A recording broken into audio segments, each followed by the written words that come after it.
Okay, तो बच्चों एक बार सब लोग जल्दी से मुझे कमेंट करके बता दो कि आप सब लोग लाइव है ना। Very good. तो नमस्कार साथियों, मैं युवराज गुप्ता एक बार फिर से स्वागत करता हूं आपके अपने यूट्यूब चैनल पाठशाला रेलवे एग्जाम में। जल्दी से एक बार कमेंट करके बताओ आपको मेरी ऑडियो वीडियो क्लियर है ना। बच्चों आज की जो क्लास है, मैंने आपको पहले भी कहा है कि हम लोग शाम के जो 7 से 8 बजे वाली क्लास है उसको हमने साइंस का कर दिया है।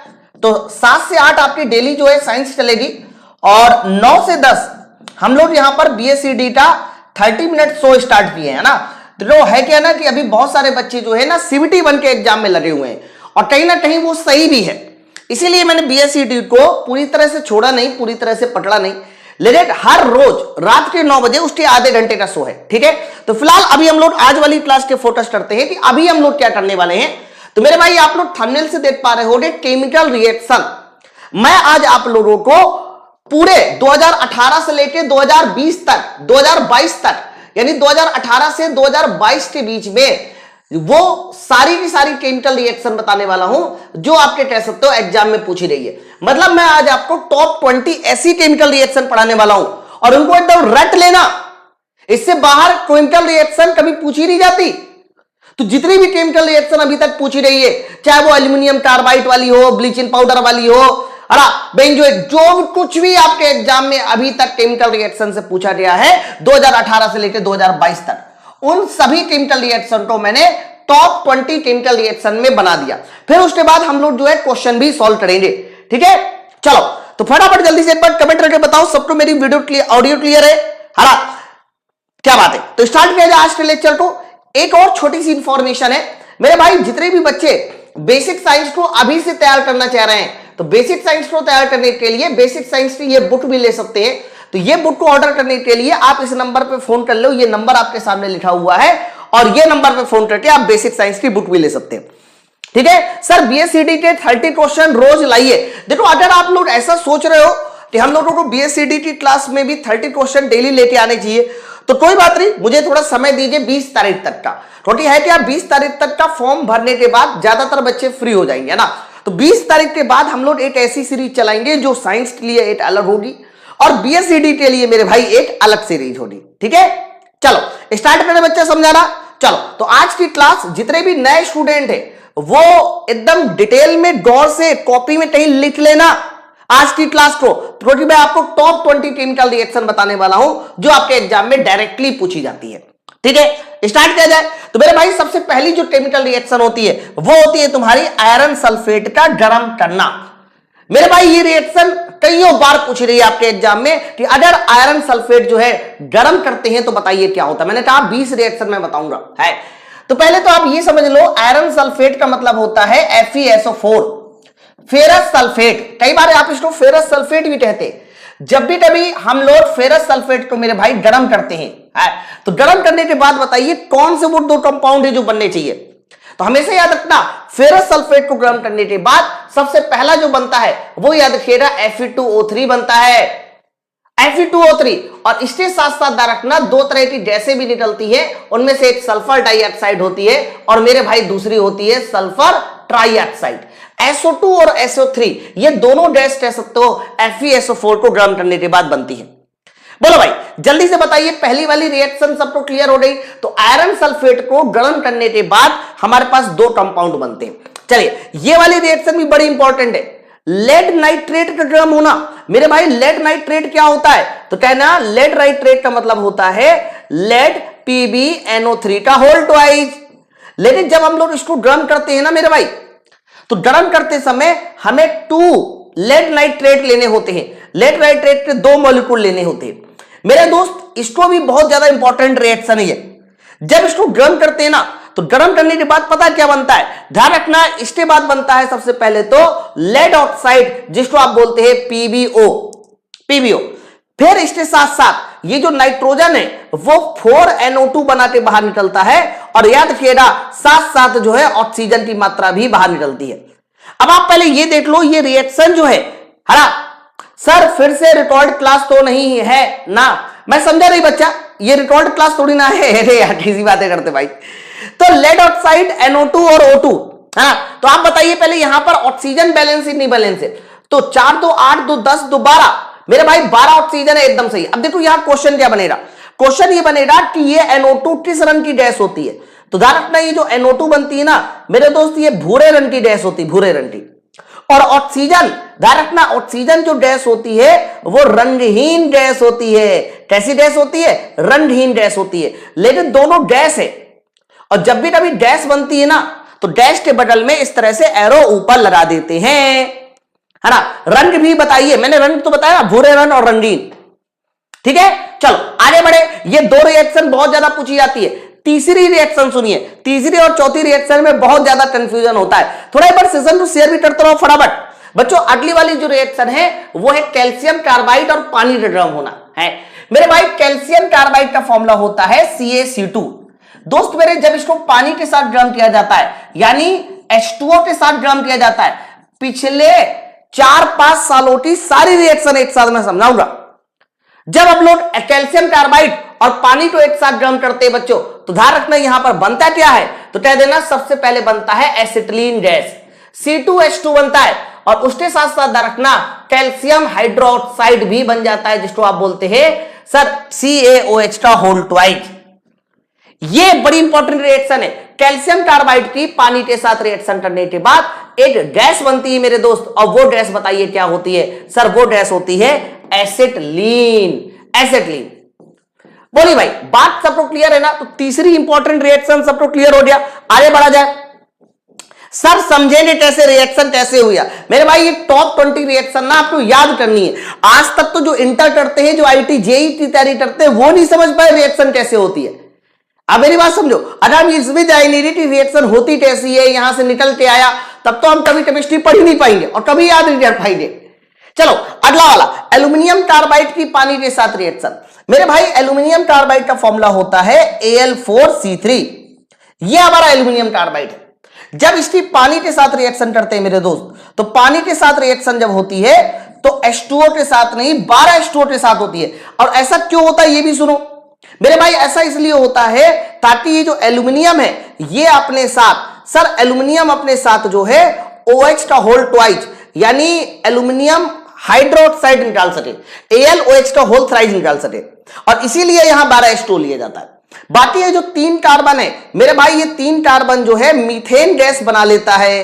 कौन सी गैस बना लेता है? मीथेन गैस बना लेता है। तो तुमसे कई बार आपके एग्जाम में पूछा जाता है क्या कि कैल्शियम कार्बाइड से एसिटिलीन गैस बनती है, कैल्शियम कार्बाइड से एसिटिलीन, और एल्यूमिनियम कार्बाइड से मीथेन गैस बनती है। एल्यूमिनियम कार्बाइड से बताइए कौन सी गैस बनती है? उससे बनती है मेरे दोस्त मीथेन गैस। बोलो भाई, बात सबको क्लियर है ना। तो इसका मतलब ये हुआ कि हमारे पास 4 रिएक्शन हो गई। कॉपी में नोट डाउन करते रहना। मैं पहले बता दूं ये सारी की सारी रिएक्शन वेरी इंपॉर्टेंट है। आगे बढ़िए। अब यहां से क्या होगा, यहां से कई सारी रिएक्शन जो है आपसे पूछी जाएंगी, जैसे कि अम्ल और क्षार की रिएक्शन है, एसिड और बेस की रिएक्शन। मेरे भाई यहां से ध्यान रखना, वेरी इंपॉर्टेंट रिएक्शन शुरू हो जाती है। एसिड प्लस बेस, इनकी रिएक्शन के बाद क्या बनता है? तो बच्चों ध्यान रखना, जब अम्ल और क्षार आपस में रिएक्शन करते हैं, इसी रिएक्शन को हम लोग बोलते हैं न्यूट्रलाइजेशन। सर इसी रिएक्शन को बोला जाता है न्यूट्रलाइजेशन, जिसको आप हिंदी में बोलते हैं उदासीनीकरण।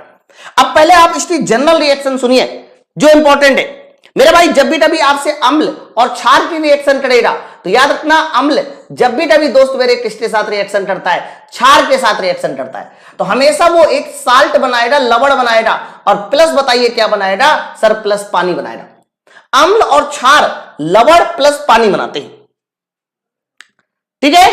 अब आ जाइए फिर इसके बाद सुनिए, सर 1-2 एग्जाम्पल दे दीजिए। मैंने कहा चलो ले लेते हैं। अम्ल का एग्जाम्पल बताइए क्या होता है? NaCl। क्षार का एग्जाम्पल क्या होता है? NaOH। अगर इन दोनों की रिएक्शन बनेगी तो बताइए NaCl लवण बन गया, और प्लस बताइए क्या बन गया? पानी। और भी एग्जाम्पल है, जैसे कि मान लीजिए मैंने आपसे कहा कि मान लीजिए मैंने अम्ल के लिए ले लिया H2SO4 है। क्षार बच्चों, क्षार में मैंने ले लिया दूसरा कोई बेस ले लिया, MgOH का होल ट्वाइस। देख लो MgOH का होल ट्वाइस ना एक तरह का बेस ही तो होता है। आपस में अगर इनकी रिएक्शन होगी तो बताइए क्या बन जाता है? तो मैग्नीशियम ना सल्फेट के साथ लवण बना लेता है, जिसको आप बोलते हैं MgSO4, और प्लस बताइए क्या बना लेगा? सर प्लस पानी बना लेगा 2H2O। तो अम्ल और क्षार आपस में हमेशा रिएक्शन करके लवण और पानी का निर्माण करते हैं। आप कोई भी रिएक्शन ले लो, कोई भी अम्ल और क्षार ले लो, है ना, तो ये भी इंपॉर्टेंट बड़ी रिएक्शन है। बच्चों अगली वाली रिएक्शन वेरी इंपॉर्टेंट, देखो अम्ल की रिएक्शन कार्बोनेट के साथ पाई जाए, है अम्ल की रिएक्शन कार्बोनेट के साथ पाई जाए या फिर बाइकार्बोनेट के साथ पाई जाए। बच्चों अम्ल कार्बोनेट या बाइकार्बोनेट दोनों के साथ रिएक्शन करता है। अब आप बताओ अगर अम्ल कार्बोनेट और बाइकार्बोनेट के साथ रिएक्शन करता है तो क्या होगा।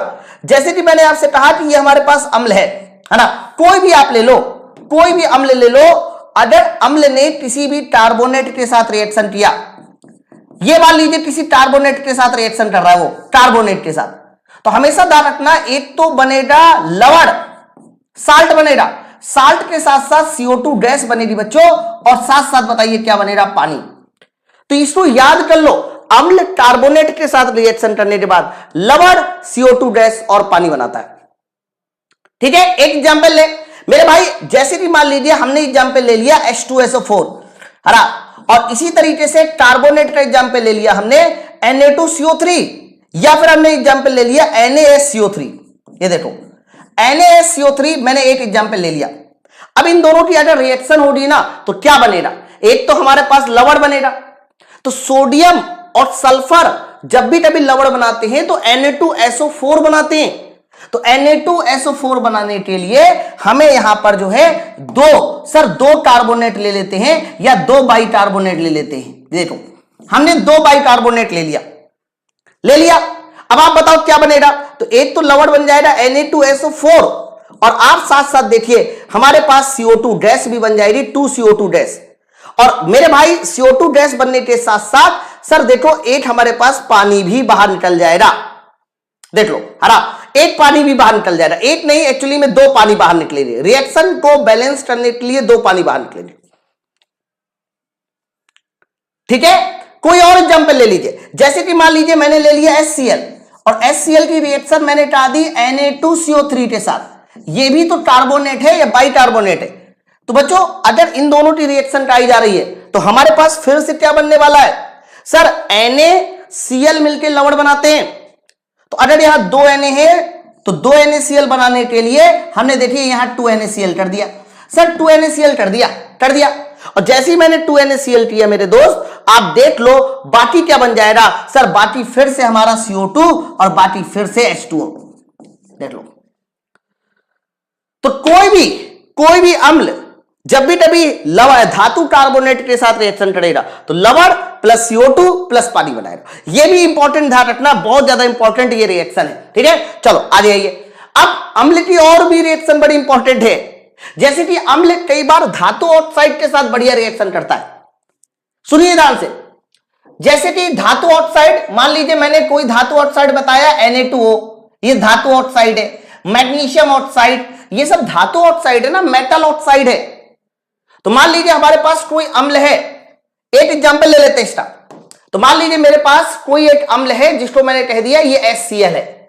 HCl ने किसी धातु ऑक्साइड के साथ रिएक्शन कर लिया, मान लीजिए Na2O के साथ रिएक्शन कर लिया, मेटल ऑक्साइड, सोडियम ऑक्साइड, क्या बनना चाहिए, तो मेरे भाई यहां पर 2HCl लेकर आप यहां पर निकालेंगे सबसे पहले 2NaCl निकाल दिया। बच्चों 2NaCl के साथ साथ देख लो हमारे पास पानी और निकलाएगा। तो जब भी कभी कोई भी अम्ल, सर कोई भी अम्ल देखो अगर धातु ऑक्साइड के साथ रिएक्शन करता है तो लवण बनाता है, ये लवण है और प्लस पानी बनाता है, लवण प्लस पानी बनाता है।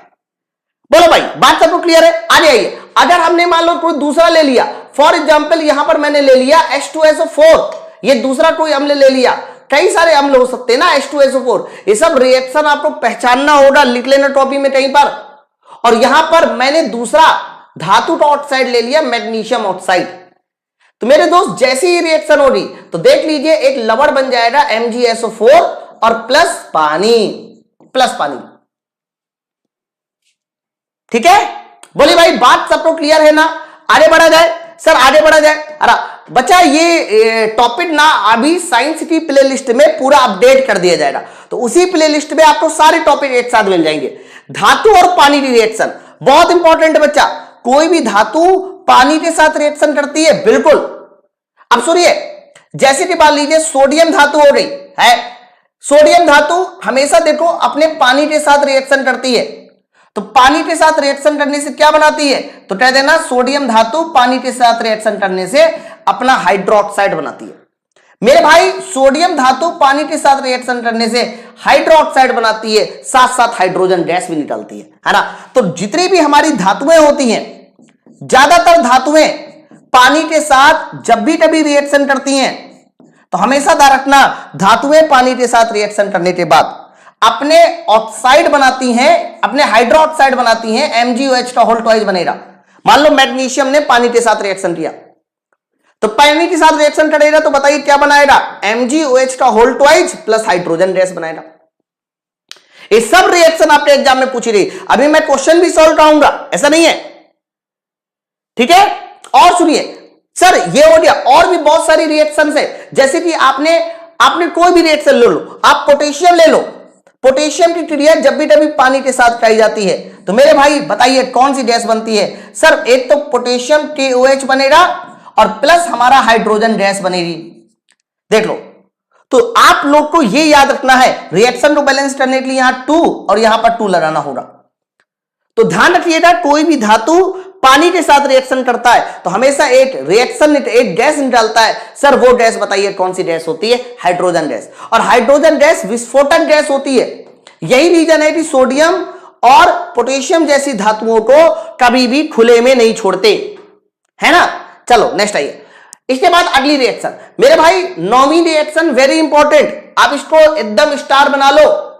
यह सबसे ज्यादा पूछे जाने वाली रिएक्शन है, क्लोर एल्काइल रिएक्शन। अब सुनिए, क्लोर एल्काइल रिएक्शन क्या होती है मेरे भाई, आपने NaCl का नाम सुना है। NaCl और पानी का जो मिक्सचर होता है बच्चों, NaCl और पानी का जो मिक्सचर होता है उन दोनों के 2-2 मोल ले लो, NaCl के भी 2 मोल, पानी के भी 2 मोल। हालांकि NaCl और पानी का जो मिक्सचर होता है, ये मिक्सचर ध्यान रखना, इस मिक्सचर को हम एक नाम से भी जानते हैं, सर इसको बोला जाता है ब्राइन सोल्यूशन। क्या बोलते हैं सर, इसको बोलते हैं हम लोग brine solution. Very important line है, तो याद रखिएगा, जब भी कभी क्लोर एल्काइल का यानी नमक और पानी के विलयन का विद्युत अपघटन कराया जाता है, क्या सर इसका विद्युत अपघटन कराया जाता है, तो एक तो हाइड्रोक्साइड बन जाता है 2NaOH, और मेरे भाई ध्यान रखना एक और गैस बनती है जिसको बोलते हैं क्लोरीन, और मेरे भाई एक और गैस बनती है जिसको बोलते हैं हाइड्रोजन। देख लो, तो हाइड्रोजन और क्लोरीन ये दोनों हमारी कह सकते हो यहां पर गैस बनती है। तुमसे एग्जाम में पता क्या पूछता है, तुमसे ही पूछता है कि क्लोरीन गैस कहां पर बनती है और हाइड्रोजन गैस कहां बनती है। तो ध्यान रखिएगा, क्लोरीन गैस जो बनती है सर वो बनती है एनोड में, क्योंकि एनोड होता है प्लस और क्लोरीन गैस Cl-। तो Cl- एनोड में जाएगा ना, प्लस वाले में जाएगा। और हाइड्रोजन गैस बताइए कहां पर बनती है, तो कह देना हाइड्रोजन गैस बनती है मेरे भाई कैथोड में, हाइड्रोजन गैस बनती है कैथोड में। यहां तक बात सबको क्लियर है? एक बात जब लोग जल्दी से कमेंट करके बताओ, कॉपी में नोट डाउन कर रहे हैं। चूने के पानी का क्लोरीन से विक्रिया, ये वेरी इंपॉर्टेंट है। देखो भैया, चूने के पानी मतलब CaOH का होल ट्वाइस। ध्यान रखिएगा, जब भी कभी CaOH का होल ट्वाइस में हम लोग क्लोरीन गैस फ्लो करते हैं, मान लीजिए चूने के पानी में आपने क्लोरीन गैस बनाई, तो जैसे ही चूने के पानी में क्लोरीन गैस फ्लो करते हैं बच्चों, तो ब्लीचिंग पाउडर बन जाता है, CaOCl2 बन जाता है, और साथ साथ जो है कह सकते हैं पानी अलग हो जाता है ना। ये जो CaOCl2 है ना सर, इसी CaOCl2 को ध्यान रखना हम लोग किस नाम से जानते हैं सर, इसको बोला जाता है ब्लीचिंग पाउडर, इसे बोला जाता है bleaching powder. Bleaching powder calcium oxychloride के नाम से भी जाना जाता है, ब्लीचिंग पाउडर बनता है। अब कई बार क्या होता है कि जब ऑप्शन आते हैं ना तो हम लोग कंफ्यूजन में इन सब सवालों को उलट कर देते हैं, है ना। जैसे कि बोला जा रहा है CO2 गैस, CO2 नहीं बनेगी। ये रिएक्शन होती है, चूने के पानी में क्लोरीन गैस फ्लो करने से ब्लीचिंग पाउडर प्लस पानी बनता है। नेक्स्ट है 11वीं रिएक्शन मेरे भाई, 11वीं रिएक्शन वेरी इंपॉर्टेंट, और उससे भी ज्यादा इंपॉर्टेंट 12वीं रिएक्शन। सर 11वीं क्या है, धातु ऑक्साइड की पानी के साथ अभिक्रिया। तो ध्यान रखना, जितने भी धातु ऑक्साइड है, जैसे कि मान लीजिए हमारे पास सोडियम ऑक्साइड, ये धातु ऑक्साइड है, मैग्नीशियम ऑक्साइड, ये हमारे धातु ऑक्साइड है मेरे भाई, और भी बहुत सारे धातु के ऑक्साइड होते हैं। तो जितने भी हमारे धातु के ऑक्साइड है, जैसे कि सोडियम ऑक्साइड हो गया, जब भी कभी ये पानी के साथ रिएक्शन करते हैं बच्चों, जब भी कभी धातु के ऑक्साइड किसके साथ रिएक्शन करते हैं? सर पानी के साथ रिएक्शन करते हैं मेरे भाई, तो हमेशा ध्यान रखना अपना क्षार बनाते हैं, NaOH बनाते हैं, है ना। सर एक तो NaOH बना लिया, अब रिएक्शन तो देखो यहां 2OH होगा भाई। देखो हाइड्रोजन का मतलब होता है H और OH, लेकिन 2H2 है तो 2H 2OH, तो 2OH तो हो गया, लेकिन बाकी बचा 2H कहां जाएगा? सर यहां का देखो 2OH खत्म, और साथ साथ आप यहां देखिए, यहां पर कह सकते हो रिएक्शन कंप्लीट है क्या? एक बार देखो जरा, रिएक्शन कंप्लीट है। अगर मैं यहां पर सिर्फ H2O लेता, सिर्फ H2O लेता, तो H2O लेने से बताइए क्या बनता? हां, अब रिएक्शन पूरी कंप्लीट हो रही मेरे भाई। जब भी कभी धातु के ऑक्साइड पानी के साथ रिएक्शन करते हैं तो देखिए क्या बनाते हैं? क्षार बनाते हैं, क्षार बना रहे। इसी तरह से और भी ले लो, जैसे कि मान लीजिए मैंने मैग्नीशियम ऑक्साइड लिया होता बच्चों, जब भी कभी ये पानी के साथ रिएक्शन करता है तो हमेशा ध्यान रखना ये भी क्षार बनाता है, MgOH का होल ट्वाइस। इसीलिए तो बच्चों आप लोग क्या बोलते हो? सर इसीलिए तो आप बोलते हो ना कि धातु के ऑक्साइड हमेशा किस नेचर में होते हैं? तो कह देना धातु के ऑक्साइड हमेशा क्षारीय नेचर में होते हैं। कोई पूछे ऐसा क्यों, क्षारीय नेचर में क्यों होते? क्योंकि जब भी कभी धातु के ऑक्साइड को पानी में घोला जाता है तो हमेशा एक क्षार देता है। धातु के ऑक्साइड को पानी में घोलने पर बताइए क्या मिलता है? एक क्षार मिलता है। चलो इधर आइए, अधातु के ऑक्साइड। सर अधातु के ऑक्साइड जैसे कि CO2 है, जैसे कि SO2, ये सब अधातुओं के ऑक्साइड है। हमेशा इस बात को याद रखना, जितने भी अधातु के ऑक्साइड होते हैं, और ले लीजिए एग्जाम्पल NO2, ये सब अधातुओं के ऑक्साइड है। और अधातुओं के ऑक्साइड मैंने कई बार बताया है कि सर अधातुओं के ऑक्साइड बताइए नेचर में कैसे होते हैं? सर नेचर में होते हैं अम्लीय। तो बताया ये नेचर में क्यों अम्लीय होते? सर ये इसलिए नेचर में अम्लीय होते हैं कि जब CO2 को हम पानी के साथ मिलाते हैं या पानी के साथ रिएक्शन करते हैं, SO2 को पानी के साथ रिएक्शन करते हैं, या फिर हम लोग NO2 की रिएक्शन पानी के साथ करते हैं, तो बच्चों इन सभी कंडीशन में अम्ल पैदा होता है। धातु ऑक्साइड हमेशा पानी के साथ रिएक्शन करके अपना एक अम्ल देता है। बताइए CO2 पानी के साथ रिएक्शन करता है तो कार्बोनिक एसिड H2CO3, SO2 पानी के साथ रिएक्शन करेगा तो H2SO3, ये भी एक अम्ल है, और NO2 पानी के साथ रिएक्शन करता है बच्चों तो HNO3 देता है। यानी ये सारे के सारे बताइए क्या होते हैं? सर ये सारे के सारे अम्ल होते हैं, ये सारे अम्ल होते हैं। यही रीजन है कि अधातुओं के ऑक्साइड अम्लीय, पानी में घोले जाने पे अम्ल देंगे, जबकि धातुओं के ऑक्साइड क्षारीय, पानी में घोले जाने पे क्षार देंगे। ठीक है, चलो आगे बढ़ा जाए, आगे बढ़ा जाए। ये लीजिए बच्चों 13वां नंबर, ये भी बड़ा इंपॉर्टेंट है। सर चूने के पानी में कार्बन डाइऑक्साइड फ्लो करने से क्या होता है? ये रिएक्शन कई बार घुमा फिरा के पूछता है। अगर एक परत नली में चूने का पानी है, तो मान लीजिए एक परत नली में चूने का पानी है, चूने का पानी मतलब CaOH का whole twice, calcium hydroxide. Sir जब भी कभी चूने के पानी में हम लोग CO2 गैस फ्लो करते हैं, CO2 गैस फ्लो करते हैं, तो याद रखना CO2 गैस फ्लो करने से कैल्शियम कार्बोनेट बन जाता है। बच्चों कैल्शियम कार्बोनेट सफेद कलर का होता है, इसलिए कई बार बोला जाता है कि चूने का पानी फ्लो करने से सफेद अवक्षेप मिलेगा। हरा साथ साथ बताइए क्या बन जाता है? सर साथ साथ बताइए पानी मिलेगा। तो चूने के पानी में अगर आपने CO2 गैस फ्लो की है तो याद रखिएगा एक सफेद अवक्षेप मिलेगा, कैल्शियम कार्बोनेट। ठीक है, हैबर विधि। बच्चों हैबर विधि अमोनिया बनाने की विधि होती है। नाइट्रोजन और हाइड्रोजन जब भी कभी आपस में रिएक्शन करते हैं तो ध्यान रखना अमोनिया बनाएंगे, लेकिन आपको पता है यह विधि में नाइट्रोजन आसानी से रिएक्शन नहीं करता। क्योंकि नाइट्रोजन एक स्टेबल गैस है मेरे भाई। नाइट्रोजन स्टेबल गैस होने की वजह से वो आसानी से रिएक्शन नहीं करता। इस रिएक्शन में आपको कई बार टेम्परेचर पूछा जाएगा, तो टेम्परेचर जो होता है इसका वो 450 से 500 डिग्री सेंटीग्रेड तक होता है मेरे भाई। इसका उत्प्रेरक का नाम भी पूछा जाएगा, Fe और मोलिब्डेनम। Fe और मोलिब्डेनम ये उस उत्प्रेरक का नाम होगा जो कह सकते हो हैबर विधि में यूज होता है ना। तो हैबर विधि अमोनिया, नाइट्रोजन और हाइड्रोजन मिलकर अमोनिया बनाते हैं, लेकिन टेम्परेचर के साथ साथ आपको उत्प्रेरक का नाम Fe और मोलिब्डेनम भी होता है, ये भी आपको याद रखना है।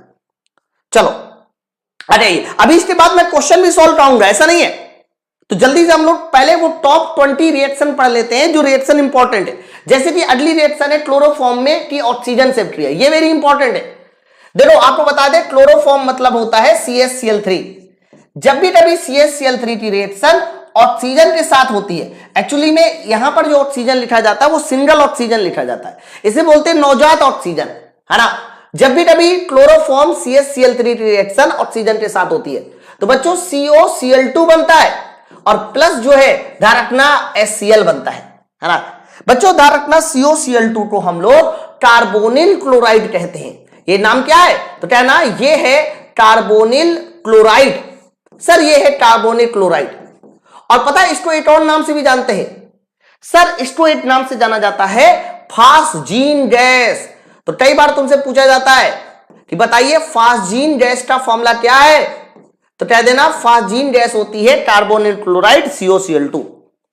और सुनिए मेरे भाई ये गैस बहुत ज्यादा जहरीली गैस होती है। ये कैसी गैस होती है, कह देना ये बहुत ज्यादा जहरीली गैस होती है।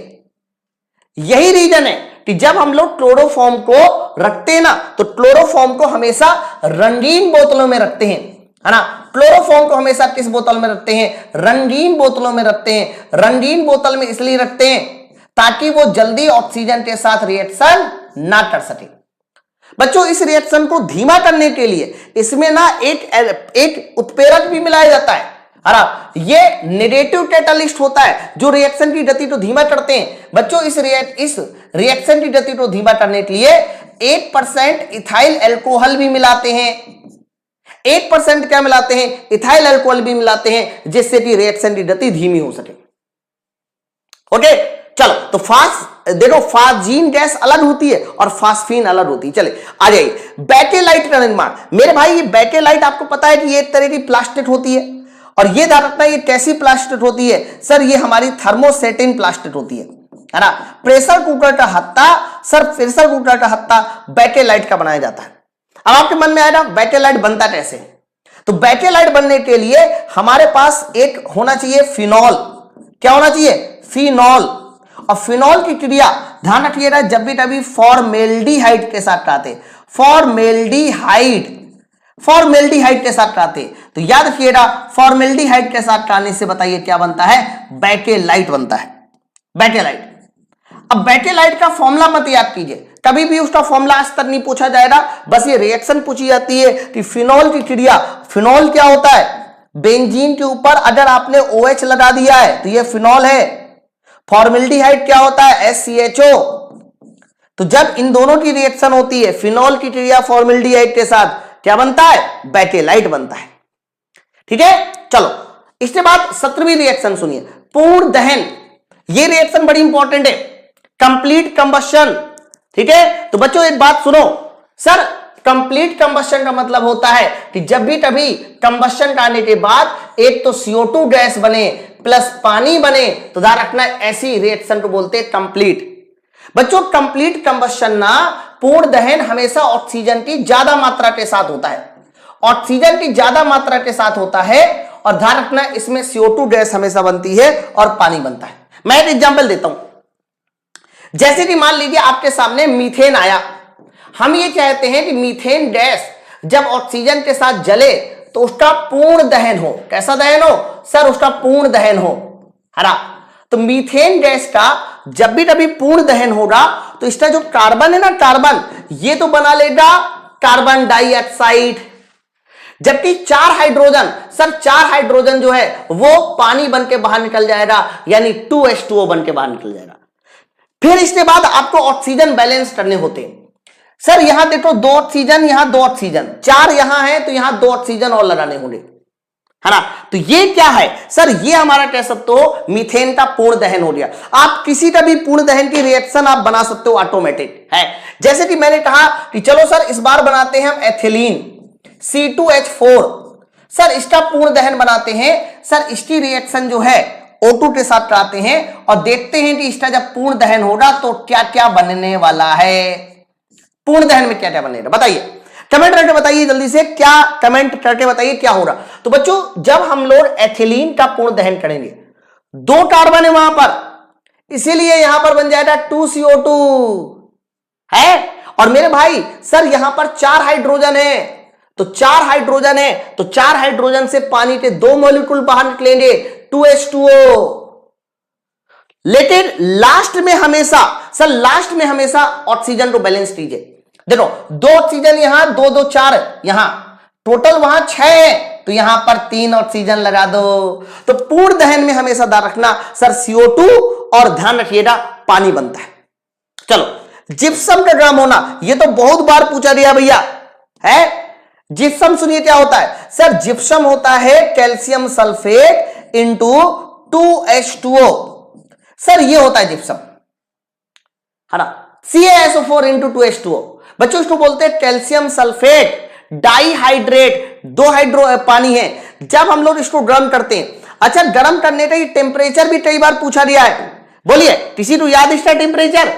तो कह देना जिप्सम को जो ड्रम किया जाता है बच्चों, वो लगभग 100 डिग्री सेंटीग्रेड पे ड्रम किया जाता है। कई बार ये टेम्परेचर ध्यान रखना, आपको 373 केल्विन भी लिखा हुआ मिल सकता है।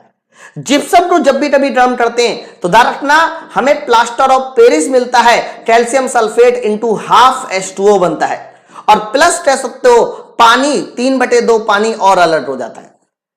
क्लियर है ना? तो जिप्सम को ड्रम करने से ध्यान रखिएगा सर आपका प्लास्टर ऑफ पेरिस बनता है। अच्छा फिर से मैं बता दूं ये क्या है, तो जब 2H2O लगा हो तो ध्यान रखिएगा उसको बोला जाता है जिप्सम, और जब यहां पर हाफ H2O लगा हो सर उसको बोला जाता है plaster of Paris. Plaster of Paris reaction very important है। आगे बढ़िए, नेक्स्ट आइए। इसके बाद 19 नंबर रिएक्शन, इसको वेरी वेरी इंपॉर्टेंट करो, ये सबसे ज्यादा इंपॉर्टेंट रिएक्शन है, सुनिए ध्यान से। सोडियम कार्बोनेट का निर्माण, ये 10 बार पूछी गई रिएक्शन है। सोडियम कार्बोनेट का निर्माण कैसे होता है बच्चों? ध्यान रखना, पहले तो मैं आपको बता दूं, जब भी कभी हम लोग अमोनिया के साथ साथ पानी के साथ साथ CO2 गैस के साथ साथ एक और कंपाउंड होता है NaCl। अमोनिया के साथ CO2 के साथ H2O पानी, और मेरे भाई NaCl। जब भी कभी हम लोग इन 4 कंपाउंड को आपस में मिलाकर ड्रम करते हैं, फिर से सुनिए कौन कौन से 4 कंपाउंड, पानी, अमोनिया, CO2 के बाद बताइए हमारा क्या हो जाएगा NaCl। बच्चों ध्यान रखना वो जो अमोनिया है वो अमोनिया सर NH4Cl बना लेता है NaCl के साथ। बाकी बचा यहां पर कह सकते हो कि Na, सर यहां बचा Na और बाकी बचा कंपाउंड मिलकर NaSCO3 बनाता है, NaSCO3। मेरे भाई NaSCO3 जो होता है इसे बोलते हैं हम लोग बेकिंग सोडा। क्या नाम से जाना जाता है इसको? Baking soda. तो कई बार तुमसे बेकिंग सोडा बनाने की विधि पूछी जाती है कि बेकिंग सोडा का निर्माण कैसे होता है, तो कहना बेकिंग सोडा बनाना है तो अमोनिया, पानी, CO2, NaCl इन सब को ड्रम करके, ये क्या है NH4Cl क्या होता है, तो कहना NH4Cl होता है मेरे भाई नौसादा अमोनियम क्लोराइड। तो बेकिंग एक तो सोडा बन गया NaSCO3। जब हम ये बेकिंग सोडा के 2 मॉलिक्यूल ले लेते हैं, है ना, NaSCO3 के कितने मॉलिक्यूल ले लेते हैं सर? 2 मॉलिक्यूल ले लेते हैं और फिर से ड्रम करते हैं। ड्रम करने को डेल्टा से शो करते हैं। तो मेरे भाई जैसे ही ड्रम करेंगे तो ध्यान रखना सोडियम कार्बोनेट बन जाता है, Na2CO3 बन जाता है, NO2CO3 बनता है। लेकिन फाइनली इसमें CO2 और पानी फिर से अलग हो जाता है। रिएक्शन को कंप्लीट करना आपको सीखना होगा। तो मेरे भाई ये बना सर ये क्या है, तो कह देना ये इस बार जो बना है सर ये है हमारा सोडियम कार्बोनेट। सर इसे बोला जाता है सोडियम कार्बोनेट। तो आप लोगों को फाइनली मैंने 19 रिएक्शन तक बता दिया डिटेल में कि क्या है। बच्चों इसके बाद अगली जो सबसे इंपॉर्टेंट रिएक्शन है जीवन साइकिल रिएक्शन। जीवन साइकिल रिएक्शन क्या है? जीवन साइकिल रिएक्शन में 2 रिएक्शन आती है, एक तो प्रकाश संश्लेषण जो पौधों में होती है, दूसरा हमारे बॉडी के अंदर जो माइटोकॉन्ड्रिया में होती है ना। सर पहले मैं माइटोकॉन्ड्रिया में बताता हूं। बच्चों ध्यान रखना जब भी कभी आपसे बोला जाए कि माइटोकॉन्ड्रिया में बताइए कौन सी रिएक्शन होती है, तो माइटोकॉन्ड्रिया में क्या होता है, आपकी बॉडी का जो ग्लूकोज है यानी C6H12O6, ये बॉडी का ग्लूकोज है ना, ये ऑक्सीजन के साथ रिएक्शन करता है, 6 ऑक्सीजन के साथ रिएक्शन करता है, और 6 ऑक्सीजन के साथ रिएक्शन करने के बाद बच्चों ये 6 CO2 बनाता है, प्लस 6 H2O बनाता है, और प्लस ध्यान रखना ऊर्जा बनाता है। प्लस क्या बनाता है? ऊर्जा। तो ग्लूकोज का ऑक्सीजन के साथ रिएक्शन करके कार्बन डाइऑक्साइड और पानी बनाना, यह सर हमारे माइटोकॉन्ड्रिया में होता है ना बच्चों। इसका उल्टा सर, इसका जस्ट उल्टा हमारा क्या होता है सर? इसका जस्ट उल्टा होता है प्रकाश संश्लेषण। मतलब वो पौधों के लिए भोजन बनाने का काम करता है। क्या है प्रकाश संश्लेषण?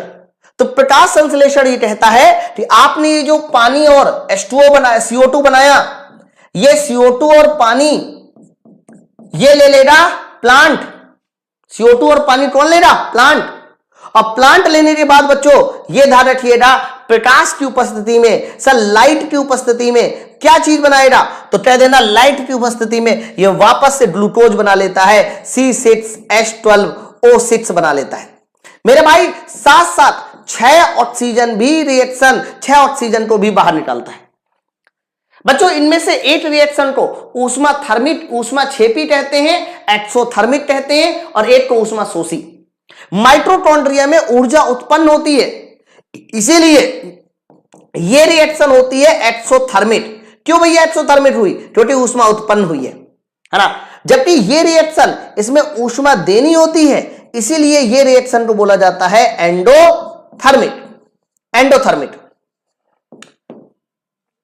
तो आपके सामने मैंने टॉप 20 वो रिएक्शन आपको बताई है जो कह सकते हो आपके एग्जाम में बार बार रिपीट होती है। ये रिएक्शन तो आपको हर हाल में याद करनी ही करनी है मेरे भाई। इससे मतलब ये याद कर लो, पिछले 5-6 सालों में ये 20 रिएक्शन सबसे ज्यादा बार रिपीट हुई रिएक्शन है। अब मैं आपको क्या कर रहा हूं कि मैंने पिछले 4 सालों के 5 सालों के 4-5 सालों के लगभग केमिकल रिएक्शन में 100 क्वेश्चन बनाए हैं, और ये वो 100 क्वेश्चन होंगे जो कह सकते हो बार बार पूछे जाते हैं। तो चलो फिर उन 100 क्वेश्चन को भी देख लेते हैं जल्दी से। है चलिए एक बार पहले जल्दी से सब लोग सेशन को शेयर भी कर दो फटाफट, और जिन्होंने अभी तक लाइक नहीं किया जल्दी से एक बार दबा के लाइक कर दो। पिछले 5-6 सालों में जितने भी हमारे केमिकल रिएक्शन पे क्वेश्चन पूछे गए वो सारे के सारे क्वेश्चन आपके सामने। अब आपको दिमाग लगा के आंसर देना है ना। चलो मैं एक बार कमेंट भी ले लेता हूं। वर्ल्ड न्यूज कपिल झांसी कह रहा है गुड मॉर्निंग। गुड मॉर्निंग भैया। है कपिल झांसी, तुम्हें नहीं पता गुड मॉर्निंग चल रहा है, गुड इवनिंग चल रहा है। चलो बताइए बच्चों, पहला वाला सवाल देखिए। इन्होंने बोला है नीचे दिए गए अभिक्रिया में कौन सा कथन असत्य है। बच्चों सत्य और असत्य ऐसे जब सवाल आते हैं तो एक बार पता कर लेना कि भैया क्या सत्य क्या असत्य है। जैसे कि सामने देखिए इन्होंने एक रिएक्शन लिखी है।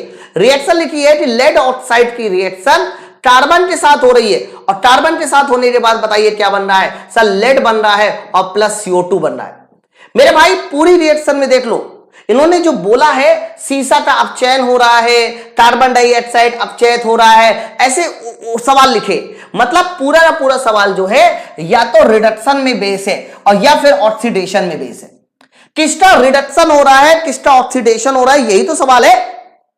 तो मेरे भाई इसमें कैसे लगाते हैं? सबसे पहले देखो, जिसमें ऑक्सीजन जुड़ रहा हो सर, जिसमें ऑक्सीजन जुड़ रहा हो इसका मतलब उसका ऑक्सीडेशन हुआ। तो कार्बन में ऑक्सीजन जुड़ा तो बच्चों कार्बन का बताइए क्या हुआ सर? कार्बन का हुआ ऑक्सीडेशन। कार्बन का ऑक्सीकरण हुआ है CO2 में। लेकिन देखो लेड में ऑक्सीजन बाहर निकला तो लेड ऑक्साइड का, पहले है लेड ऑक्साइड, तो लेड ऑक्साइड का बताइए क्या हुआ है सर? ऑक्सीजन का बाहर निकलना होता है अपचयन। ऑक्सीजन का बाहर निकलना होता है अपचयन। ठीक है, अब आप बताइए जल्दी से मुझे बताइए क्या सही है। तो फिर से सुनिए, कार्बन का कार्बन डाइऑक्साइड में ऑक्सीकरण हुआ है, लेड ऑक्साइड का लेड में अपचयन हुआ है। पहला देखिए, लेड गेटिंग रिड्यूस, रेड का लेड, देखो भैया यहां सिर्फ लेड की बात हो रही है, गलत हो गया। लेड ऑक्साइड का अपचयन हुआ है, carbon dioxide is getting oxidise, गलत। कार्बन डाइऑक्साइड का थोड़ी ना कुछ हुआ है, कार्बन का हुआ है मेरे दोस्त, है ना। फिर अगला देखिए क्या लिखा है सर? अगला लिखा है कार्बन इज गेटिंग ऑक्साइड, मतलब कार्बन का ऑक्सीडाइज, कार्बन का ऑक्सीकरण हुआ है। यस, कार्बन का ऑक्सीकरण हुआ है, ये सही है सर, कार्बन का ऑक्सीकरण हुआ है। कार्बन का ऑक्सीकरण CO2 में हुआ है। फिर आइए, lead oxide is being reduce, lead oxide का चयन हुआ है। हाँ सर ये सही है, ये सही। तो आप लोगों को ऐसे सवालों में ना ये समझ में आना चाहिए कि क्या हमारे पास सही है क्या गलत है। अब इन्होंने बोला ना कौन सा कथन असत्य है, असत्य। तो आप बताइए में से कौन असत्य है? कौन सा पार्ट असत्य है? तो कहना ए और बी, सर ये हमारे पार्ट जो है गलत है, ए और बी हमारा असत्य है, ऑप्शन नंबर ए के साथ। बोलिए भाई, बात सबको क्लियर है ना? आगे बढ़ा जाए, नेक्स्ट आइए अगला। बच्चों क्वेश्चन नंबर सेकंड देखिए, बताइए जल्दी से क्वेश्चन नंबर सेकंड उत्तर किसके साथ जाने वाला है? हाँ बिल्कुल असत्य वाला है, यस वेरी गुड, चंद्ररेखा मिस्ट्री, नाम बढ़िया अच्छा है यार, है थोड़ा मस्ती को भी ये गलत नजरिए से देखते हैं। अच्छा ठीक है, तो बच्चों अगला सवाल देखिए, अगले सवाल में लिखा हुआ है कि हमारे पास एक तो Fe2O3 है ना, इसकी रिएक्शन एल्यूमिनियम के साथ हुई। बच्चों एल्यूमिनियम के साथ रिएक्शन होने के बाद देखो क्या बन गया, Al2O3 बन गया, और मेरे भाई देखो 2Fe अलग। मतलब हुआ क्या कि इससे Fe को अलग कर दिया गया, ये देखो, और इसकी जगह पे एल्यूमिनियम बैठ गया। मतलब एल्यूमिनियम ने क्या किया, Fe को अलग कर दिया। तो जब ये अलग करने वाली रिएक्शन होती है बच्चों, और वो भी एक बार सिर्फ सिंगल पर्सन ने अलग किया है, ऐसी रिएक्शन को बोलते हैं हम लोग विस्थापन अभिक्रिया। अरे क्या बोलते हैं विस्थापन? सर विस्थापन अभिक्रिया ये कहती है कि अगर एक कंपाउंड AB है, उसकी रिएक्शन C के साथ हो रही है, तो AC बन जाएगा और B अलग हो जाएगा। देख लो, ये है विस्थापन अभिक्रिया। तो ऑप्शन नंबर हमारा किसके साथ जाएगा? डी। डबल डिस्प्लेसमेंट दूसरा होता है। सर डबल डिस्प्लेसमेंट का मतलब होता है कि AB की रिएक्शन CD के साथ हुई, तो बताइए क्या बनेगा? तो बन जाएगा तुम्हारा AC और प्लस BD। मतलब जब दोनों तरफ से डिस्प्लेसमेंट हो वो डबल डिस्प्लेसमेंट। यहां पर केवल और केवल हमारा डिस्प्लेसमेंट के साथ आंसर जाएगा, ऑप्शन नंबर डी के साथ। नेक्स्ट है, ये लो थर्ड क्वेश्चन, बताइए फटाफट जल्दी से बताइए क्वेश्चन नंबर थर्ड का आंसर क्या होना चाहिए। ये भी बड़ा प्यारा सवाल है, अरे ध्यान से देखिए इधर क्या है बच्चों। अगला सवाल थर्ड नंबर है, लोहे के चूर्ण पर अगर HCl डालते हैं तो क्या होता है? जैसे कि मान लीजिए लोहे का चूर्ण हमारा Fe है, हमने Fe पर HCl डाला है, HCl डाला, तो HCl डालने से बताइए क्या होगा? तो हमने लोहे का चूर्ण लिया यानी लोहा लिया, उसमें HCl डाला, तो क्या होगा? बच्चों ऐसी में हमें रिएक्शन होगी कि नहीं होगी, इसके लिए हमें ध्यान रखिएगा कहां पर आना होता है, रिएक्टिविटी टेबल में आता। रिएक्टिविटी टेबल बच्चों, ये आपके सामने एक रिएक्टिविटी टेबल दिखाई गई है, और रिएक्टिविटी टेबल से देखो सब कुछ क्लियर है। क्लियर ये है कि सबसे ज्यादा रिएक्टिविटी पोटेशियम, उससे कम सोडियम, कैल्शियम, मैग्नीशियम, ये पूरी टेबल आपको याद होनी चाहिए। और इसी टेबल से आप लोग साफ साफ देख पा रहे हो Fe की रिएक्टिविटी ज्यादा है, हाइड्रोजन की कम है। देख लो सर यहां पर Fe की रिएक्टिविटी ज्यादा है, तो Fe की ज्यादा है तो हाइड्रोजन ना डिस्प्लेस हो जाएगा, और जब डिस्प्लेस हो जाएगा तो मेरे भाई FeCl2 बन जाएगा और प्लस हाइड्रोजन गैस निकल जाएगी। Fe की रिएक्टिविटी ज्यादा है ना, बोलो भाई, तो आंसर किसके साथ जाएगा? हाइड्रोजन गैस बनेगी, और मेरे दोस्त ऑप्शन नंबर ए के साथ जाएगा, आयरन क्लोराइड बनेगा, ऑप्शन नंबर ए के साथ। हाँ मैं चेंज दिखा दे रहा हूं बैटरी, हरा। चलो तो बच्चों इस सवाल का ऑप्शन नंबर ए होगा। अगला क्वेश्चन, जब तक बैटरी चेंज होती है लगाते देखिए, बताइए थोड़ा एक बार सेशन को शेयर भी करते रहो फटाफट, और बताइए इस सवाल का सही आंसर क्या है। अब ये वाला सवाल देखो, क्वेश्चन नंबर चौथा आपके सामने क्या बोला जा रहा है, वो हटा दो बच्चों। चौथा नंबर सवाल ये है कि जब पोटेशियम धातु की जल से क्रिया करते हैं तो क्या होता है? मान लीजिए हमारे पास ये पोटेशियम धातु है, और अगर हमने इसकी क्रिया किसके साथ करा दी? सर इसकी क्रिया हमने जल के साथ करा दी। सर पोटेशियम धातु की क्रिया हमने जल के साथ करा दी, तो क्या होगा? तो कहना एक तो सर देखो KOH बन जाएगा, और प्लस हाइड्रोजन गैस भी, सर हाइड्रोजन गैस भी बन जाएगी। तो आपको बोलना है कि ये कौन सी क्रिया है, ये ऑक्सीकरण है, अपचयन है, क्या है? तो सुनिए ध्यान से, आप कैसे लगेगा। सबसे पहले जब भी कभी इस तरह का सवाल हो तो आप लोग को यह देखना होता है कि ऑक्सीकरण संख्या पे क्या प्रभाव पड़ा। जब पोटेशियम की क्रिया हमने जल के साथ करा दी तो KOH बन जाता है, और KOH के साथ साथ हाइड्रोजन गैस। मेरे भाई जब यहां सिंगल पोटेशियम था तो इसकी ऑक्सीकरण संख्या कितनी थी? तो इसके ऑक्सीकरण संख्या हो जाएगी 0, क्योंकि कोई चार्ज नहीं। लेकिन जैसे यहां KOH देखा जाए, KOH मेरे भाई KOH का मतलब होता है कि यहां पर K प्लस रहा होगा और OH माइनस, है ना। तो K प्लस का मतलब क्या हुआ? यहां पर ऑक्सीडेशन नंबर +1 हो गई। जब भी कभी ऑक्सीकरण संख्या बढ़ जाती है, 8वीं टर्न संख्या बढ़ जाती है तो ध्यान रखना 8वीं टर्न संख्या बढ़ जाने को हम बोलते हैं कि उसका हो गया है 8वीं टर्न, उसका हो गया 8वीं टर्न। ऑप्शन नंबर ए के साथ। तो पोटेशियम का जल से क्रिया करना एक ऑक्सीडाइजेशन रिएक्शन है, ऑप्शन नंबर ए। नेक्स्ट आइए, ये लो, वेरी गुड रवि कुमार, क्या बात है, थोड़ा एक बार सेशन को शेयर भी करते रहो फटाफट। बताइए अगला सवाल क्या लिखा हुआ है। सर अगला सवाल है which compound is used in black and white photography. आप बताओ इनमें से कौन सा कंपाउंड है जिसका यूज हम लोग ब्लैक एंड व्हाइट फोटोग्राफी में करते हैं, है ना। बहुत सारे कंपाउंड के नाम लिखे हैं, AgCl लिखा है, AgI लिखा है। बच्चों इन्होंने बोला है कि बताइए इनमें से वो कौन सा कंपाउंड है जिसका यूज हम लोग ब्लैक एंड व्हाइट फोटोग्राफी में करते हैं। बहुत बड़े सवाल, आंसर दीजिए, है ना। तो ब्लैक एंड व्हाइट फोटोग्राफी की बात हो रही है, तो ध्यान रखना ब्लैक एंड व्हाइट फोटोग्राफी में जो मेन इस्तेमाल होता है सर, वो मेन इस्तेमाल होता है सिल्वर ब्रोमाइड। सर मेन इस्तेमाल होता है सिल्वर ब्रोमाइड का। लेकिन जब भी कभी ये ऑल ऑफ दीज वाला ऑप्शन आए, क्योंकि होते तो ये चारों हैं थोड़े थोड़े, लेकिन जब ऑल ऑफ दीज का आंसर आए तो हमेशा ऑल ऑफ दीज लगाना, है ना। लेकिन अगर मेन पूछा जाए कौन यूज होता है तो मेन यूज होता है हमारा सिल्वर ब्रोमाइड AgBr, है ना। इनमें जो AgI है सर, इस AgI का यूज जो होता है सर वो होता है आर्टिफिशियल, सर आर्टिफिशियल जो है कह सकते हो रेन में, आर्टिफिशियल रेन में हम लोग सिल्वर आयोडाइड इस्तेमाल करते हैं। नेक्स्ट आइए, ये लो, ये वाला सवाल देखिए, बताइए। अच्छा एप्लीकेशन पे CBT 1 का मॉक टेस्ट स्टार्ट हो गया है, बहुत सारे बच्चे उसको दे रहे हैं। तो एक बात मुझे बताइए, आप सब लोगों को ये बात क्लियर है कि ये मॉक टेस्ट कैसे देना है ना। नहीं क्लियर हो तो बता देना, मैं बता दूंगा PDF खोल के। अगला प्रश्न देखिए, Fe क्लोराइड मतलब FeCl3, इन्होंने बोला है कि हमारे सामने एक FeCl3 है। अगर FeCl3 से हम लोग FeCl2 बना ले तो बताइए जरा ये क्या है, ये कौन सी रिएक्शन है ना। सर मॉक टेस्ट 9 साइंस का कब आएगा, वो भी बहुत जल्दी आएगा बच्चा, कल से वही आने वाला है बस, है ना। तो मेरे भाई आप यहां देखो सर FeCl3 और FeCl2, सर FeCl3 है, यहां पर Fe की सर Fe की ऑक्सीकरण संख्या +3 होगी। बताइए भाई Cl minus Fe triple plus, यहां पर Fe की बताइए ऑक्सीकरण संख्या क्या होगी सर, यहां पर Fe की ऑक्सीकरण संख्या +2 होगी, +2। तो आप बताओ ऑक्सीकरण संख्या +3 से +2 हो रही, अरे घटी ना। और जब भी कभी ऑक्सीकरण संख्या घटती है मेरे दोस्त ध्यान रखना वो हमारा होता है अपचयन। ऑक्सीकरण संख्या का घटना तुम्हारा अपचयन कहलाता है। ऑप्शन नंबर बी वाला उत्तर होगा अपचयन, ठीक है। नेक्स्ट टाइम बताइए 7वां नंबर क्वेश्चन, फटाफट जल्दी से पढ़िए और बताइए क्वेश्चन नंबर 7 का आंसर क्या होगा। यस वेरी गुड अनुज पांडे विनय।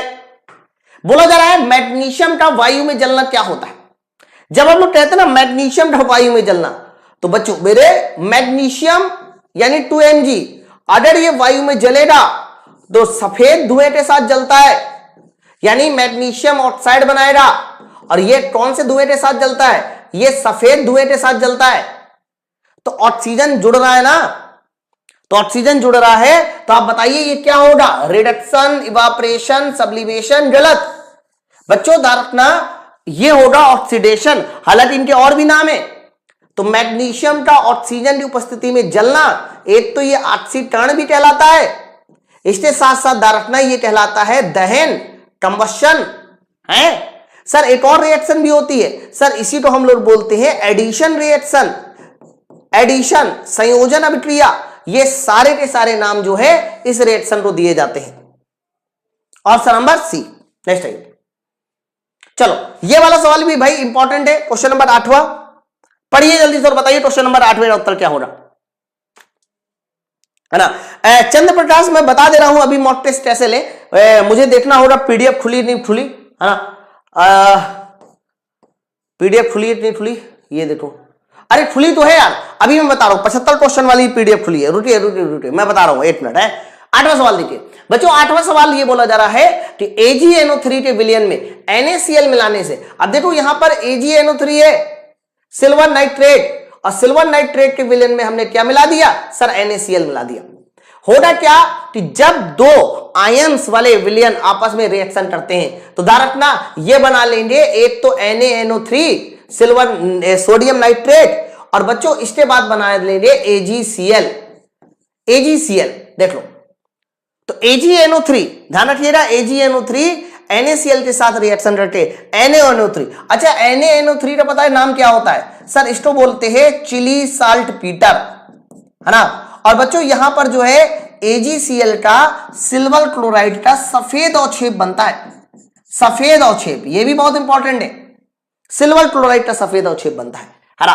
तो बताइए अवक्षेप बोला है ना, तो अवक्षेप जो बनेगा वो सिल्वर क्लोराइड का बनेगा, ऑप्शन नंबर बी के साथ।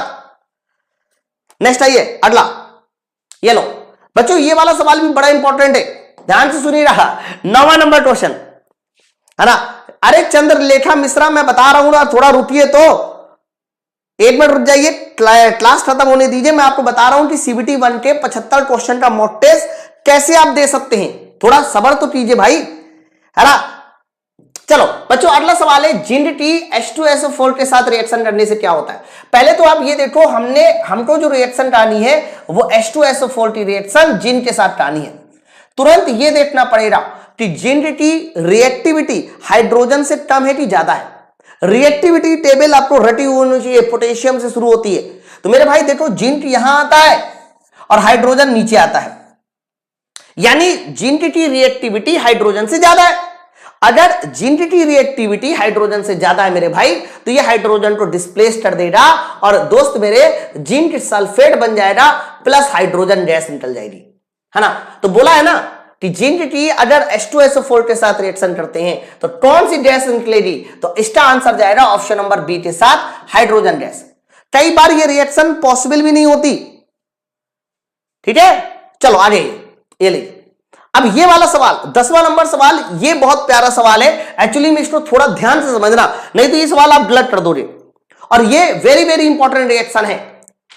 चलो इन्होंने क्या बोला है, 10वें नंबर सवाल का कॉन्सेप्ट देखिएगा, बहुत ज्यादा मजेदार है। बोला है 10वें नंबर सवाल में आपको एंडोथर्मिक रिएक्शन बतानी है। एंडोथर्मिक समझते हैं, जिसमें ऊष्मा देनी होती है। एंडोथर्मिक रिएक्शन का एग्जांपल बता दो, इनमें से कौन हमारा एंडोथर्मिक है। मजा आ जाए तो एक बार सेशन को जरूर शेयर करो। चलो सुनो ध्यान से, जो मैं बता रहा हूं, जो चीज मैं बता रहा हूं उसको ध्यान से सुनिए। जैसे कि तुम्हारे पास अम्ल है बच्चों, जब भी कभी अम्ल की रिएक्शन पानी के साथ होती है, या फिर हमारे क्षार है, क्षार की रिएक्शन पानी के साथ होती है। बच्चों याद रखिएगा, अम्ल की रिएक्शन पानी के साथ होना, क्षार की रिएक्शन पानी के साथ होना, दोनों में ध्यान रखना ऊष्मा उत्पन्न होती है। सर दोनों में ऊष्मा उत्पन्न होती है, इसीलिए ये दोनों रिएक्शन हमारी एक्सोथर्मिक होती है। सर अम्ल जब भी कभी पानी के साथ रिएक्शन करेगा ऊष्मा उत्पन्न करेगा, क्षार जब भी कभी पानी के साथ रिएक्शन करेगा सर ऊष्मा उत्पन्न करेगा। आप मेरी बात समझ रहे हैं। अब आप ये बता दो कैल्शियम ऑक्साइड क्या है। सर कैल्शियम ऑक्साइड क्या है, तो कहना कैल्शियम ऑक्साइड जो है एक तरह का क्षार है। भाई कैल्शियम का ऑक्साइड है तो क्षार, यानी कैल्शियम ऑक्साइड जब भी कभी पानी के साथ रिएक्शन करेगा तो बताइए कौन सी रिएक्शन होगी, एक्सोथर्मिक रिएक्शन होगी। सुनते रहे ना। सर एंडोथर्मिक का एग्जांपल बताइए, तो ध्यान रखना जब भी कभी साल्ट यानी लवण, बच्चों लवण की रिएक्शन अगर पानी के साथ होती है, साल्ट की रिएक्शन पानी के साथ होती है, तो ध्यान रखना वो बनाता है तुम्हारा एंडोथर्मिक, ये ऊष्माशोषी है। चलो अब देखिए कैल्शियम ऑक्साइड का जल में घुलना, कैल्शियम ऑक्साइड क्षार है पानी के साथ मिलेगा तो ये एक्सोथर्मिक होगा। NaOH क्षार है, क्षार का पानी के साथ मिलना सर एक्सोथर्मिक। लेकिन अमोनियम क्लोराइड क्या है, तो कहना अमोनियम क्लोराइड एक लवण है, और लवण जब भी कभी पानी के साथ मिलता है तो एंडोथर्मिक रिएक्शन बनाता है। इसीलिए इस सवाल का जो सही आंसर होगा वो ऑप्शन नंबर बी होगा। इसीलिए इस प्रश्न का सही आंसर ऑप्शन नंबर बी होगा। जल्दी बताइए, बात सबको क्लियर है ना। चलो मैं आप लोगों को कुछ प्लान बता देता हूं, है ना, जितने भी बच्चे अभी जुड़े हुए हैं मेरे सामने। देखो है क्या ना, सुन लीजिए। आप लोगों को पता है कि जब हम CBT 1 की बात करते हैं तो CBT 1 में इस बार 5696 वैकेंसी का 15 गुना बच्चा ही हमारे एग्जाम में बैठेगा CBT 2 में, और ये लगभग आता है 85,000 के आसपास अप्रॉक्स। तो इस बार जो है ना मेरिट बनने वाली है, पहली बात तो ये क्लियर है। बच्चों इस बार जो मेरिट बनेगी वो कम से कम 75 में से 50 प्लस नंबर आपको लाना ही लाना होगा। सीबीटी 1 में जब आप 50 प्लस नंबर लाओगे तब कहीं जाके आप सोचो कि आप मेरिट में नाम ला पाओगे। इसीलिए हम लोगों ने एक ऐसा प्रैक्टिस बैच स्टार्ट किया है जिसमें 60 मॉक टेस्ट है ना, 60 मॉक टेस्ट। अब ये कैसे आपको देना है उसको भी सुनिए। आप लोग ये देख पा रहे हो, ये देखिए सर, आप अगर यहां देखो तो यहां पर एएलपी टेक्नीशियन का प्रैक्टिस बैच और सेट नंबर 01 लिखा है। मेरे भाई 01 में आप देखो यहां पर आप लोगों को 75 क्वेश्चन का एक सेट है। ये देखिए, अब ये देखिए इसमें मैथ, रीजनिंग, जीके और उसके अलावा कह सकते हो कि हमारे पास पूरी तरीके से साइंस 75 क्वेश्चन का सेट है। तो आपको करना क्या है कि इसका प्रिंट आउट निकालकर पहले तो आप इसको सोल्व कर लो है। तो मान लीजिए किसी बच्चे ने इस 75 क्वेश्चन के सेट को सोल्व किया, तो सोल्व करने के बाद उसका मान लीजिए राइट हुआ है 60 क्वेश्चन और रॉन्ग हो गया मान लीजिए उसका 12 क्वेश्चन। राइट सही हुआ है 60, रॉन्ग हो गया 12। अब आप बताओ रेलवे में 75 क्वेश्चन का पेपर आता है, अगर 60 सही हुआ है 12 रॉन्ग हुआ है, इसका मतलब 3 क्वेश्चन तुमने छोड़ दिए। तो मेरे भाई आपको कुछ नहीं करना, 60 इंटू 1 करना और 12 रॉन्ग है 8/4 करना, यहां पर 60 नंबर, यहां पर -3 नंबर, यानी आपके जो नंबर आ रहे 75 में वो 57 नंबर आ रहे। तो है क्या कि आप जब डेली इस तरह का पेपर दोगे तो आप लोगों को भी पता चल जाएगा कि मेरा स्कोर कितना आ रहा है। भाई मैंने कहा ना कि लगभग 50 प्लस नंबर इस बार आप मान के चलो कट ऑफ बनना ही बनना है। तो 75 में 50 प्लस आने भी तो चाहिए ना, और इसीलिए हम लोगों ने इसके कितने मॉक डिसाइड किए हैं, हमने इसके 60 सेट डिसाइड किए हैं। 60। तो पहले सेट में नंबर नहीं बढ़ेगा तो दूसरे में बढ़ेगा, तीसरे में बढ़ेगा। अब है क्या कि पहले आप लोगों को ये जो सेट मैंने बताया इस सेट को अच्छे से दे लीजिए, प्रिंट आउट निकाल के बाहर से। देने के बाद फिर सोल्यूशन, पहले क्वेश्चन के आंसर मिला लीजिए, फिर आंसर मिलाने के बाद जब आपको नहीं पता चले तो इसका सोल्यूशन कर लीजिए। सोल्यूशन जब आप लोग कर लोगे इसका, उसके बाद फिर दूसरे सेट में जाइए। ये सारा कुछ जो है एप्लीकेशन पे स्टार्ट हो चुका है और इसके लिए मैंने पहले भी कहा था आप लोगों को माई पाठशाला एप्लीकेशन को डाउनलोड कर लो। माई पाठशाला एप्लीकेशन को डाउनलोड कर लो। अब जितने बच्चे हमारे फाउंडेशन बैच से जुड़े हैं, मैंने पहले भी कहा था उनको 1 रुपए भी पेमेंट नहीं करना, उनको अपने आप मिल जाएगा, क्योंकि हमने पहले भी वादा किया था आपसे कि फाउंडेशन बैच जो हमारा 600 रुपए में मात्र था उसमें हम सब देंगे। आगे चल के जो कुछ भी हम देंगे वो सब उसमें आएगा। लेकिन जितने बच्चे नए हैं जो पहली बार जो है क्या बोलते हैं बैच से ज्वाइन हो रहे हैं हमारे, तो उनको ये बैच में एप्लीकेशन में जाके लेना होगा। माई पाठशाला एप्लीकेशन को डाउनलोड करें, इस प्रैक्टिस बैच से जाके जुड़े। लेकिन डिस्काउंट के लिए आप एक छोटा सा कूपन कोड लगा सकते हैं सर, वो कूपन कोड होगा YOGI10UD10। ठीक है, ओके भैया। चलो तो अब हम लोग कल से क्या करने वाले हैं, क्योंकि मैं जो देख पा रहा हूं कि आप सब लोग क्वेश्चन तो लगा ही रहे हो। हम लोग क्या करने वाले हैं कि कल से ना आपके साइंस के, देखो मैंने जो बच्चों का ऑब्जर्वेशन देखा वो मैंने ये देखा कि साइंस में ज्यादातर बच्चे मिक्स प्रैक्टिस चाहते हैं। तो हम लोग कल से ना 30 क्वेश्चन की साइंस की मिक्स सेट स्टार्ट कर देंगे, है ना। और कभी कभी हम लोग उसकी थ्योरी लगा देंगे, कभी कभी कुछ और कह सकते हो मैराथन टाइप लगा देंगे। रही बात बेसिक साइंस में, तो बेसिक साइंस में अभी मैंने जो 30 मिनट शो चलाया है, सिर्फ और सिर्फ 10-15 दिन उसको चलने दीजिए। 10-15 दिन के बाद कुछ बच्चों को समझ में आ जाने दीजिए कि बेसिक साइंस होता क्या है। उसके बाद फिर मैं इसमें भी 30 क्वेश्चन की प्रैक्टिस शुरू कर दूंगा। ठीक है भाई, ओके। और वैसे मैं आपको बता दूं कल मैं एक और क्लास लगाने वाला था। देखो भाई 2018 से लेकर 2022 तक, सर 2018 से लेकर 2022 तक साइंस के जितने भी क्वेश्चन पूछे गए वो सारे के सारे क्वेश्चन जो है मैं आप लोगों को एक बार सॉल्व कराना चाह रहा हूं। एक बार सॉल्व करा लूंगा, उसके बाद फिर हम डेली प्रैक्टिस करेंगे। ठीक है, हाँ। उमंग हम लोग BSCD की भी 30 क्वेश्चन रखेंगे, ले है क्या ना, अभी एप्लीकेशन पे ये बैच स्टार्ट हुआ है तो इस पे भी बहुत ज्यादा टाइम जाता है। उसके बाद हम लोग थोड़े दिन रुक जाओ, 10-15 दिन रुक जाओ, BSCD की भी हम लोग 30 क्वेश्चन का सेट ही रखेंगे। अच्छा नो सर 20 से स्टार्ट कर दीजिए। ओके, तो तुम ये कह रहे हो कि 20 से स्टार्ट कर दे। ठीक है ठीक है, तो मैं एक काम करूंगा 20 तारीख से स्टार्ट करूंगा BSCD क्वेश्चन। ठीक है भाई, तो चलो फिर आप सब लोग जितने भी बच्चे अभी एप्लीकेशन से नहीं जुड़े हैं, और मैं फिर से बता दूं, ये जो पीडीएफ है आप इसको पीडीएफ को बाहर से डाउनलोड कर सकते हैं। डाउनलोड करने के साथ अगर आपको किसी दोस्त को शेयर करना है ना, जो मान लीजिए किसी वजह से क्लास नहीं ले पा रहा है, तो आप सब लोग एप्लीकेशन से डाउनलोड करके किसी को भी शेयर कर सकते हैं। इसके अलावा आपको बाहर से प्रिंट आउट निकालना है तो भी कुछ भी, मतलब ये हमने हर तरह के ऑप्शन को इसमें दे रखा है, ध्यान रखिएगा। लगा के देखिए, बहुत ज्यादा आनंद आएगा। और ये जो 60 सेट है ना, इसमें से प्रीवियस ईयर 30 है और 30 एक्सपेक्टेड है। ठीक है, चलो फिर हम लोग मिलते हैं अपने नेक्स्ट वीडियो में, तब तक लिए धन्यवाद। सारे बच्चे कमेंट करके जरूर बताना टॉप 20 जो मैंने अभी रिएक्शन बताई वो रिएक्शन कैसी थी। ठीक है, मजा आया कि नहीं आया?